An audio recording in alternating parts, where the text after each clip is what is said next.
Hey, welcome to another Cajun toy review. Today we're going to be looking at G.I. Joe Classified Flint. This is one of the newer figures that have come out. This one came out alongside Lady J, which is a perfect pairing for Flint here. This is a figure I was actually looking really forward to. Flint's a character that I'm familiar with from my childhood. He's a toy I didn't have, but from the comics and the cartoon. I actually had the Equal Warrior Flint, which is a whole another story. But this figure, yeah, great looking figure. Inside the box already, I'm very impressed with just the way he looks. I like the little scar you can kind of see on his eye right there. Minimal accessories. Got two weapons and his beret. I don't see any backpack piece in there, so we're going to take a look at him. And, you got your art on the side. Each one of those unique artists for each character. More art piece on this side. You got your Cobra Island right here, which they have actually. Cobra Island. You got this motif in the back that they keep adding more characters to as time progresses. So now you can see you got Flint, you got Lady J, you got Zartan recently added up there, Major Blood, Alley Vipers, which still haven't come out yet. You got your regular Vipers, stuff like that. But compare this to like one of the original ones, you can definitely see how they're kind of progressing with more characters and stuff like that. How they added more in there and stuff like that. So it's kind of cool to see how far they're going to go with this, if they're going to keep adding to this very busy picture, or we're going to get some kind of new art in the future. You also have number 26, if you want that. His file card information on there. It's kind of like the little samples you got to go to GIJoe.com to read. UPC. Alright, and that's about it. So let's go ahead and open up Flint and check him out. Alright, here we have Flint out of the package. I have to say I'm very impressed with this figure. Got a little nitpick here and there and stuff, but overall, great solid figure. So before we look at him by himself, let's check out the accessories he comes with. First thing is he comes with this default pistol. I think we've seen this one before. Nothing too special on it. I'm glad it's black versus like Beachhead's weapon, which are green. But very nice. It fits on his holster. So, love that. Anytime you can holster any other weapons, stuff like that, big fan of that. This is his shotgun, which love the detail on it. How they got the shells and stuff are painted on here. The grip is painted, and then you have this this feature where you can actually open it up like that, and which not very practical, but you would load it like this. He does have two trigger hands. So you can basically put it in there, lock him in trigger, and you can have him hold it.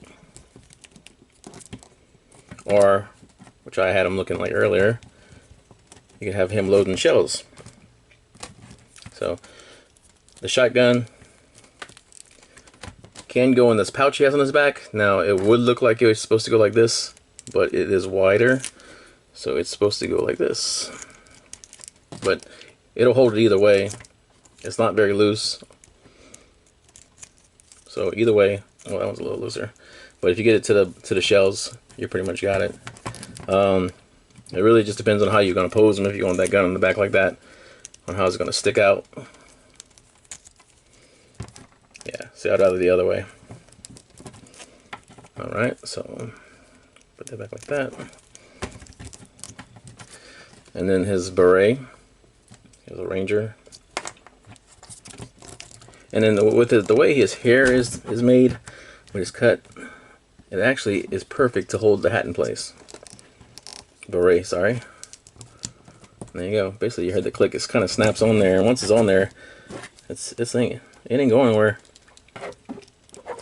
But yeah, nice accessories for him. As for the figure itself, overall, pleased with everything about it. I love the pants, like the look on the pants. The camouflage on the pants is really nice. You get that texture right here. All the different little pockets and the buckles and stuff. You get the knee pads that are separate sculpt. The holster is separate. You can actually move it around a little bit. The boots, I do love like the straps on here and there. I wish those had like a little bit more detail in it, but it's fine. But they turn with the pivot right here. The detail on the feet is really cool with the two colors. See a yellow color defect right there.